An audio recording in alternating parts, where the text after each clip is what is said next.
So we've been looking at, last week, 4 individuals. All 4 of them had to make a choice. Whether they were going to take all of life, what life had to offer, or they were going to take Jesus. That was their choice. All 4 of them, if you remember from last week, had to make that choice. One of them made a very, very sad choice. That was the rich young ruler. And it's one that we just kind of scratch our head, because here's a guy who calls Jesus good teacher and seems to really want to learn from him, but he walks away sad because Jesus says, here's what I want you to do. Take all your possessions, sell them, and give the money to the poor, and follow me. Jesus is offering a relationship with him as long as his heart is not already taken up by this world. He's got the world, he's got to give that up and take Jesus. And every time I hear the rich young ruler story, it just amazes me. I cannot believe that this guy would do something like that. He's standing in front of Jesus and he turns his back and says, no, I'm going to do this my way. I'm going to live the way I want to live.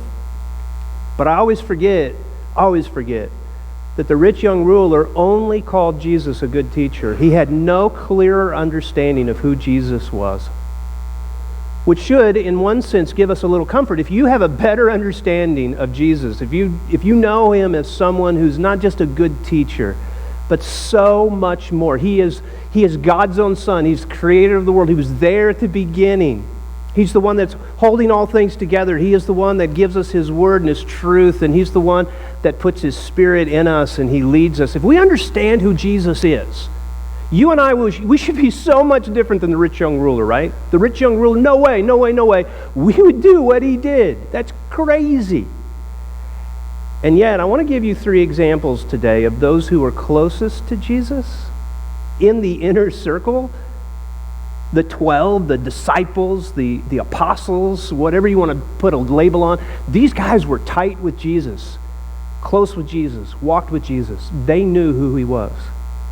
I want to give you 3 examples among these group of 12 of those who didn't actually choose Jesus. Actually made a deal, made a transaction, traded him in a sense.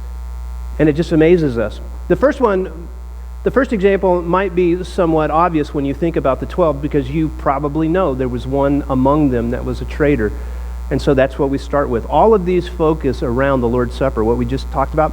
When Jesus started this whole practice of the Lord's Supper, it was on that night. We call it the Last Supper. It was on that night. It was a Passover celebration. Jesus changed the elements of that Passover and made this a very symbolic meal of his body being broken open, not broken bones, not a bone of his body was broken, but his body broken open, and his blood spilled, poured as the sacrifice for the sins of mankind. That's what Jesus was doing when he passed out the bread and passed out the cup. That's the symbolism there. It's the reason why in the cup it is red. It's supposed to represent blood. You're not really drinking blood. You're not really eating his flesh, but it's the idea of, I'm going to remember this in ways that are very tactile, that are sense-oriented. I'm going to fully ingest this. I totally want to live for Jesus. I'm in. That's what our theme is for this year. And all of this focuses around Luke chapter 22 that deals with this final Passover meal. Before the meal, though, here's what happens.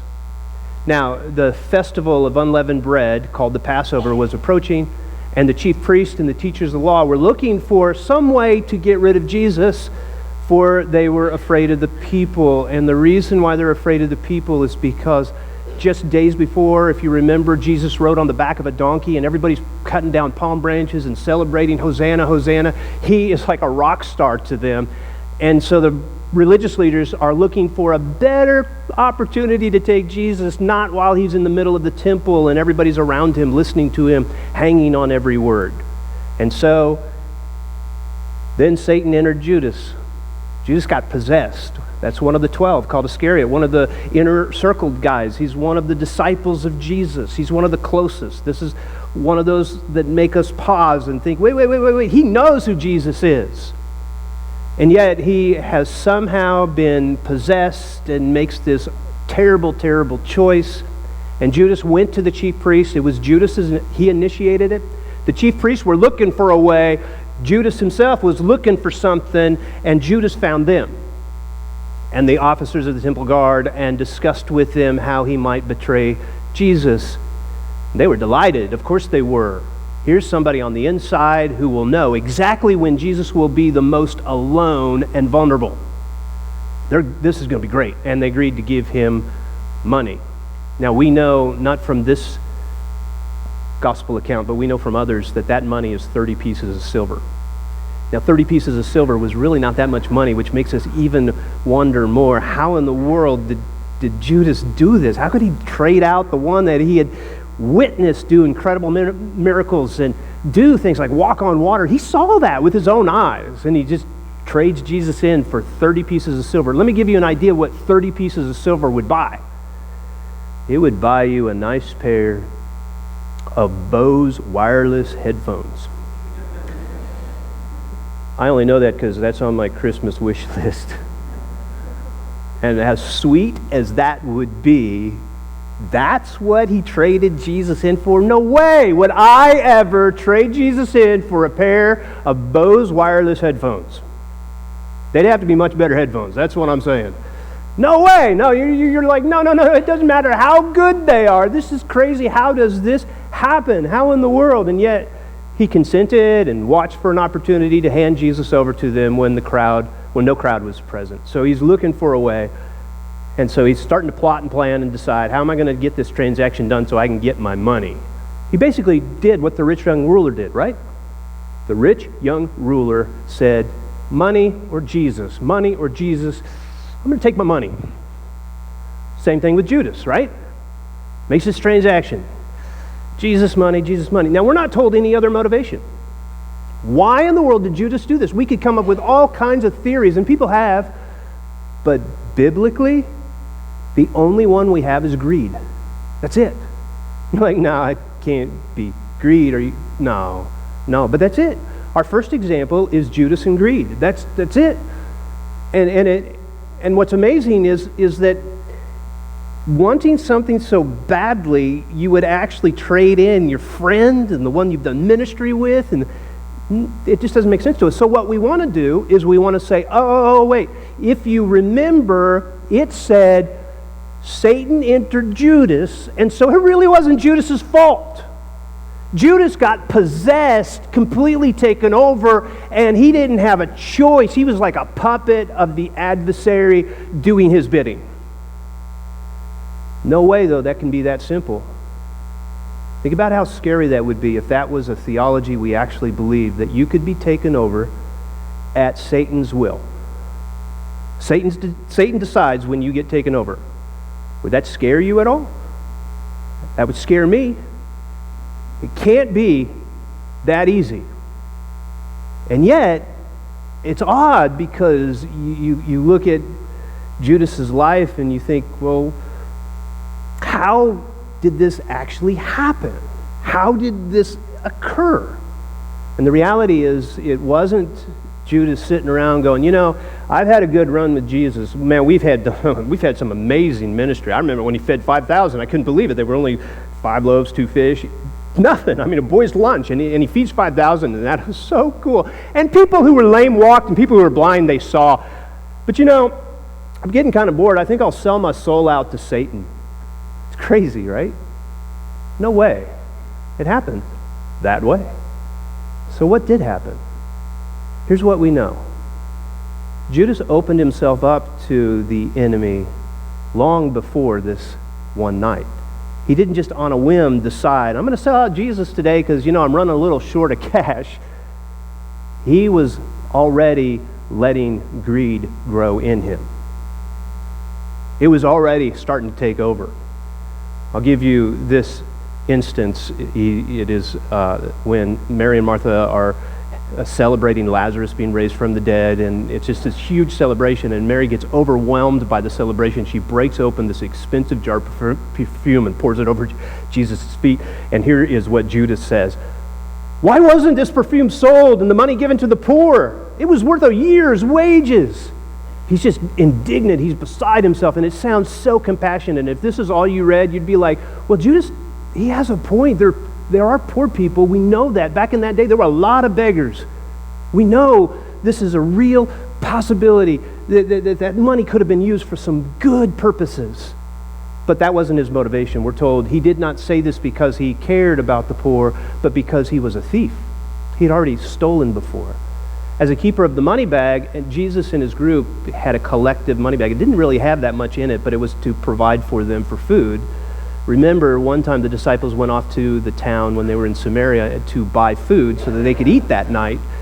I don't know what it was, maybe a Burger King. They got something to eat that night, and they had to get it from they got it from the money bag. They got it from their communal bag.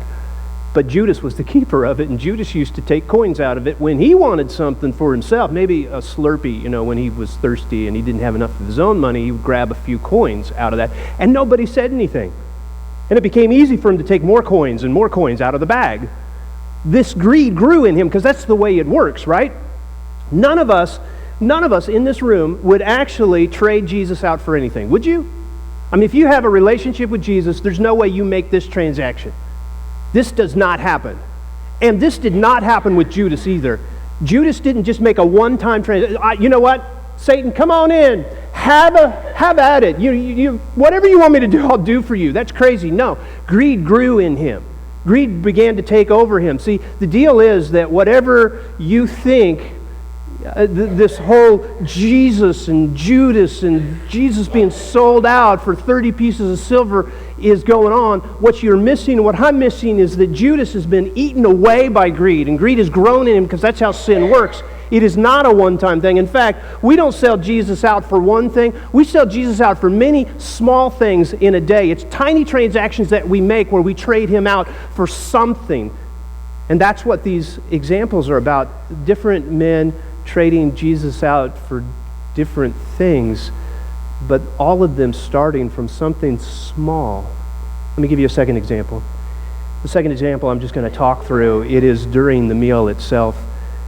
Jesus has broken the bread and passed out the juice. They've celebrated in a sense, but they've also done this like memorial for Jesus. It's really a cool and yet eerie thing that they're celebrating his death right before he dies.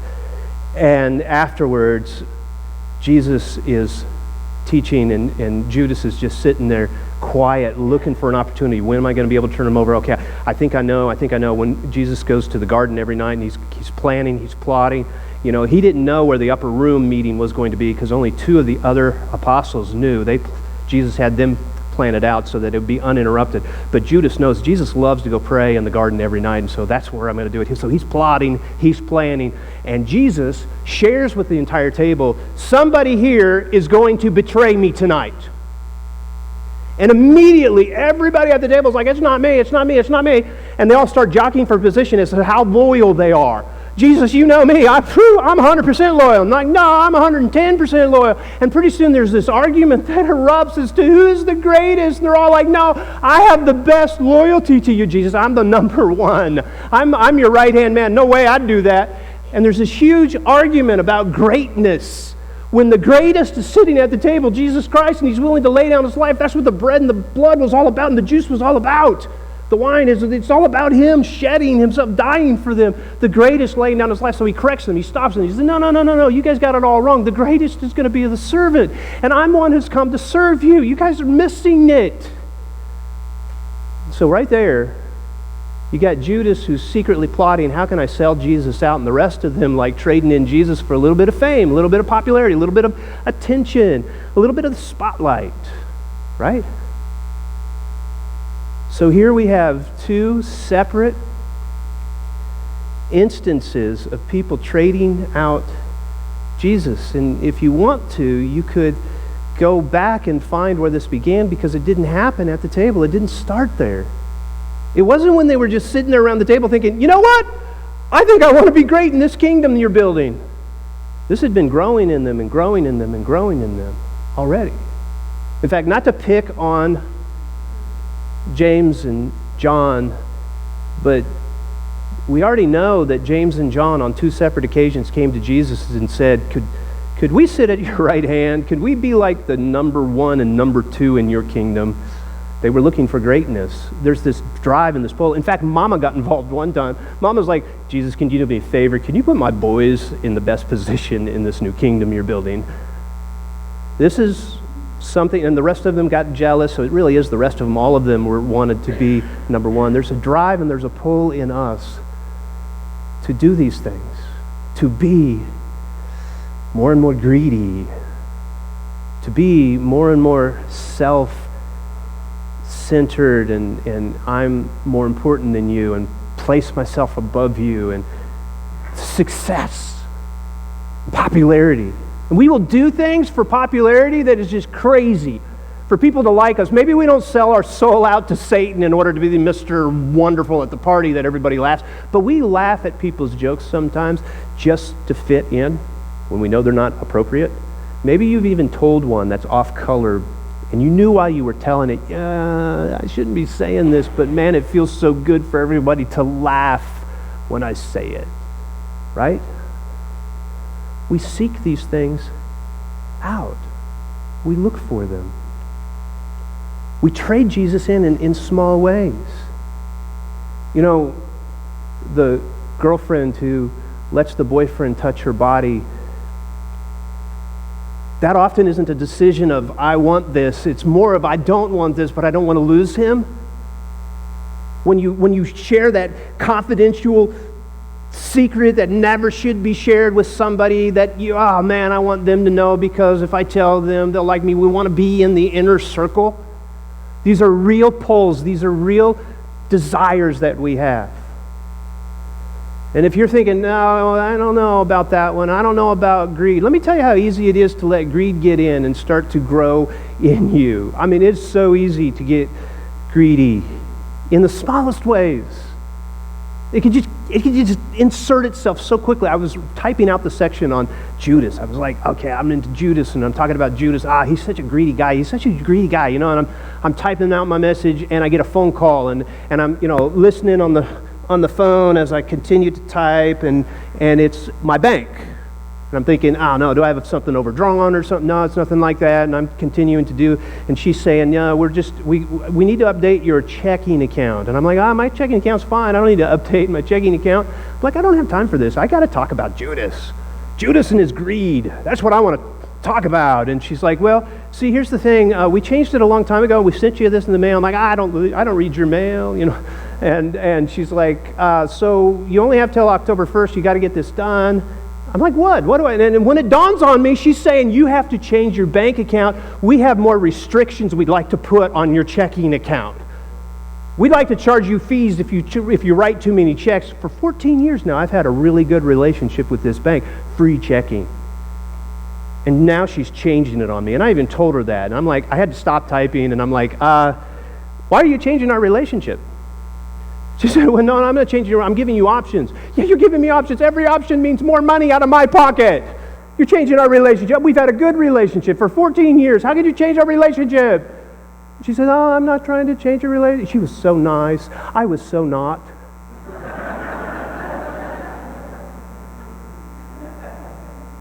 It wasn't like I sold myself out to Satan in that moment, but I was Jeff without Jesus, and I don't like Jeff without Jesus. And it was in that moment, after I hung up with her and tried to start typing about Judas and his greed again, that it hit me. Why am I having so much trouble typing about Judas and his greed? Come on, get back into it. It was just a phone call. And then I realized it had everything to do with what I was typing. I had traded in Jesus in that moment for a little bit of service fees, right, that probably won't even come up because I probably won't write more than 3 checks a month, which was what she was offering me. And yet it was inconveniencing me, and it was messing with our relationship, and it was my money. And I'm writing about Judas's greed, and I'm being greedy in that moment. God has a tremendous sense of humor. I ended up calling her back and apologizing. She was really good about it. I still told her I was changing banks, but I was nice this time.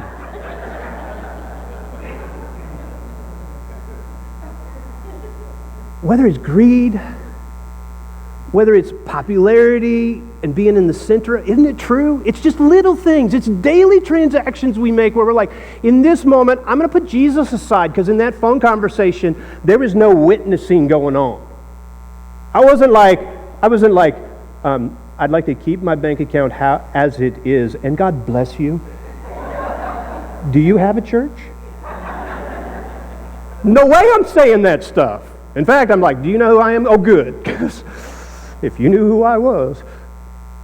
I'm telling you, there was no witness of Jesus, there was no Jesus in what I was saying, and that happens, doesn't it? We trade him out in little ways all the time, and it's dangerous. Let me give you one more example, and this example is the one that just breaks my heart because I really like this guy. This is after Jesus has shared and told them they were going to, and everything in the upper room is all done, and they've left and they've gone to the garden to pray. Judas slipped out of the meal early to go meet with the temple guards to arrange the time, the place, because he knew Jesus would be in the garden. And so they're in the garden praying, and Judas comes and betrays Jesus. So his transaction is done. He totally sold out Jesus. And now Jesus is bound and he's drug off, and Peter follows at a distance. And Peter is trying to stay in the shadows, not to be found out. When they get to the high priest's house, they take him into the courtyard, the inner court, and on the outside, there's servants around a fire. Peter can't go any further, probably a gate of some kind. And Peter just kind of sits down and tries to blend in among those at the fire. And here's what happens. A servant girl saw him, Peter, seated there in the firelight. She looked closely at him and said, "This man was with him." But he, Peter, denied it. "Woman, I don't know him." "I don't know what you're talking." "No, not Jesus, no. Don't even know him. I'm just trying to warm myself here by the fire, that's all." Peter breaks my heart because I can see myself as Peter so often. And here I want so badly for the desire of Peter's heart, where he said at the dinner, "I'm going to die for you, I'm going to stand up for you, I'm going to fight for you." And Jesus says, no, before the rooster crows, you're going to deny me 3 times. And Peter does it. And it just hurts to see it because I can see myself there. Peter just basically trades Jesus out in the worst way you could possibly do it, because it wasn't just a one-time thing. Have you ever said something to somebody that was not true, but it wasn't purposeful? It wasn't a lie on purpose. It was just, I'm going to protect myself in this moment, and it's like a reaction, like when the doctor hits your knee and you kick him in the crotch. It's that kind of thing. What, your foot doesn't go all the way up? That's the reaction. It just happens, right? We don't mean it. It just... And then we're like, oh my goodness, what did I just say? And sometimes we have enough courage and enough Jesus to say, wait, I misspoke. But a lot of times we just let that one go. And it's like, I hope they never call me on that. Right? That's not what happens here. Peter said it. He was accused again. He said it again. He was accused again. He said it as adamantly and swore upon heaven that he does not know Jesus. Now, in the Hebrew culture, if you say something twice, it is like you are swearing an oath upon the Bible. And here Jesus, he said it 3 times. 3 times is like, strike me dead if I ever break this word, if this isn't true. Peter denies Jesus in the strongest terms absolutely possible. How does that happen? Well, once again, we cannot say that Peter just decided in that moment, I am going to be a coward. I'm going to protect my own skin. No way am I going to let this come up. But Peter, in saving his own skin, is just playing out what he's been doing his entire ministry. And you could go through his ministry and you could see him actually do this over and over again, where he's like, I'm going to take the easy road. I'm going to say whatever is convenient in the moment. This is just a pattern for him. He's just fulfilling what he has allowed himself to become by the little decisions along the way. And that's the same thing with us, isn't it? You see, we think so much that it's just, Jesus and anything. That's what we're doing. We're trading. People like Judas, they traded out Jesus for anything, and we're never, ever, ever going to be like that, but we know the reality is we trade him out in all kinds of little ways all the time, and this is where it hurts, because when we let something come in, it's like an obsession that grows in us. You ever on the north side of your house get a little bit of mold that shows up? Because that's the side where the sun doesn't shine at all. You don't even notice on a microscopic level that it's beginning, so it starts there.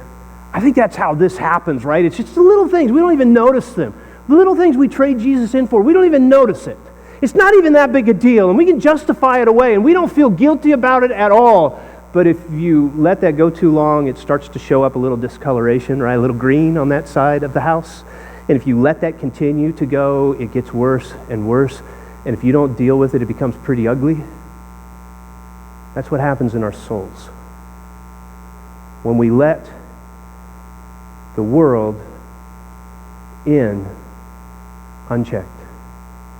And we take it and trade Jesus, and take it and trade Jesus. It's just small things. It's on the microscopic level, and some of those really take hold.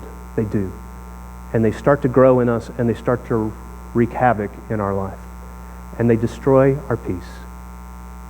So the question is, how do we stop trading Jesus away? That's our question this morning. How do we stop trading him away? There's a word that we use. It's kind of like a churchy word because we don't really use it outside of church. And I wish I could give you a different word that would have an equivalency in the culture. But this word, I think, is good enough. I think we just need to learn it and use it. And that word is this: worship. And the reason why it stays sometimes in the church, like it's a churchy word, so it stays in the church, is because we limit it to the time that we actually are singing along with the worship leaders at that time of the service when we are supposed to be worshiping, and we think that that's it. This is one of the most important moments in our service, when you worship Jesus and you make him the sole focus of your attention, where your eyes are on him and nothing else in the entire world. I mean, you've had those moments, right, where you get totally lost in the worship, where he is the object of your worship. I'm not talking about those times where you're like, I wonder how the person behind me thinks that I'm singing. Am I singing good? Am I loud enough for them? Maybe I should turn around so they can hear me better. You're not worshiping Jesus in that moment. But when you're totally sold out to Jesus and he's the only one in your focus, that is worship. And it's so important. We need to prepare for it. We need to come for it. We need to be led by the leaders. And they do an awesome job of getting themselves out of the way, so it's about Jesus Christ. So part of our problem with this whole idea of worship is we don't actually worship.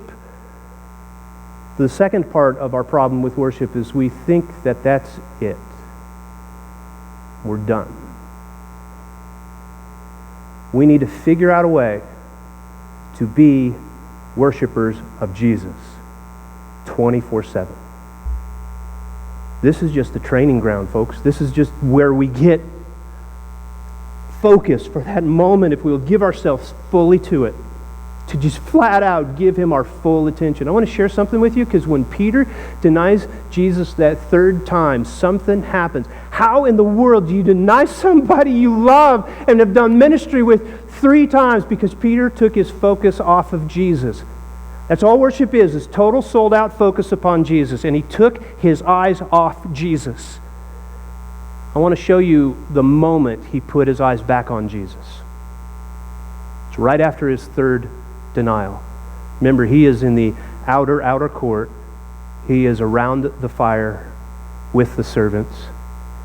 Just as he was speaking, the rooster crowed. This is right after the third time. And the Lord turned and looked straight at Peter. Jesus is not yet inside the house. He is in the inner court. There's a fence or gate or something in between, but Jesus is clearly visible in Peter's sight the entire time that Peter is denying his Lord, which means Jesus heard all 3 denials. And Jesus turns to Peter and their eyes connect, and in that moment, Peter remembered. He remembered what the word the Lord had spoken to him, And he went outside and he wept bitterly. If only he had looked at Jesus sooner. If only he had seen him earlier. Why don't we see Jesus sooner? Is it because we've forgotten how to worship? Is it because we have allowed the worship to be a time that we do on a Sunday morning and we're not willing to take it beyond that moment? Listen, you need Jesus past Sunday morning. You need him about between 1 and 3.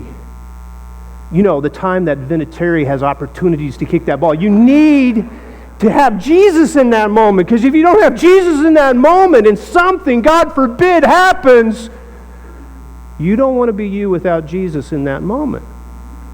Am I right?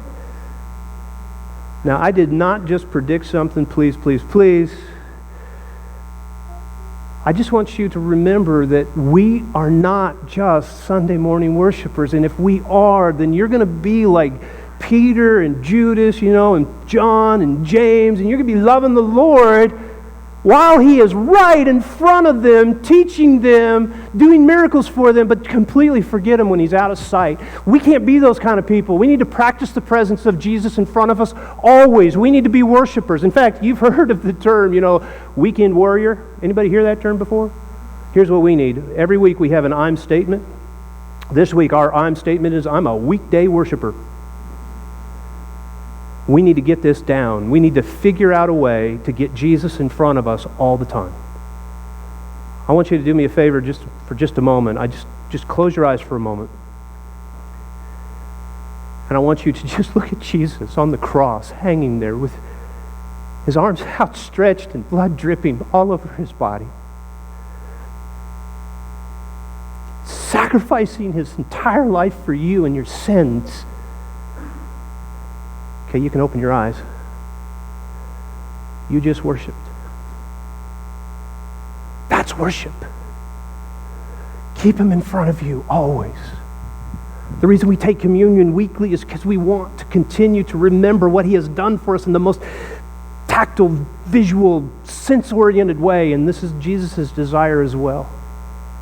It's amazing all of this occurred. All of this occurred. The 4 guys we talked about and more, they're all 12 of them really, right around the communion table. They got their eyes off of Jesus so quickly.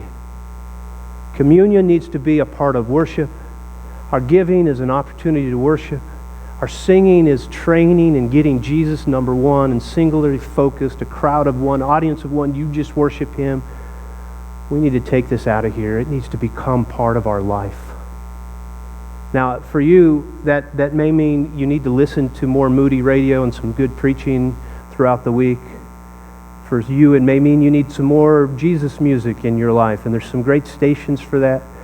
There's K-Love and there's Air One, and I really got upset when they messed with my Air One, but nonetheless, still okay.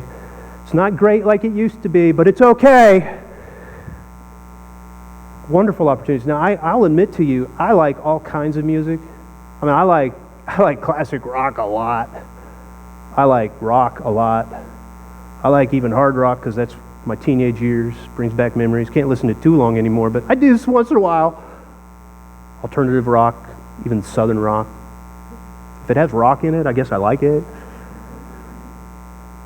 But I need not more Eagles in my life. I need more Jesus songs in my life. Right? We all do. Now, that's not the only way. That's just a tool. God's given us this great opportunity with this thing called radio. It's a tool. Why don't we use it? Julie, we should use it, don't you think? But there are those times where you can't get a radio, so you need to practice the presence of Christ in your life, that Jesus is in front of you always. I want to invite you, if you've never made a decision for Jesus, he went to the cross and died for you. Communion is all about him breaking open his body and pouring out his blood. He suffered for you. If you've never given your life to Jesus, we're going to give you an invitation right here, right now. If you need to recommit your life to Jesus, this is your time. Maybe you have an individual decision you need to make, and there are yellow cards and there are things you can check off. You know, hey, look, I want more information about baptism or starting a relationship with Jesus. Just check that off and turn that in. I look at those cards every week. If you need prayer, that is also a way for me to pray privately for you on those yellow cards. It will not be published. So this is your moment of decision. I'm going to invite you to stand. I'm going to say a prayer, and then I'm going to invite you to come. Father God, we're not really good at this thing called worship because there's so many other things in our life we tend to worship. We trade you away in small bits at a time. Our desire is not to be that way, though. Our inner heart's desire is to be completely in, to be sold out to you. I'm asking you to remind us this week to be worshipers, to find ways to get more Jesus in our life, to get Him in front of us, to get Him in our ears, to make our life truly about what we say we are. We're sold out for Him. God, I'm asking for your Spirit who lives in us and moves among us to be that great reminder that just keeps calling us back to Jesus and calling us back to Jesus. I pray the same thing for those that need to make a decision this morning, that you'll call them forward so that they'll come and just surrender themselves, confess Christ. We ask for this in Jesus' name. Amen. If you have a decision, come.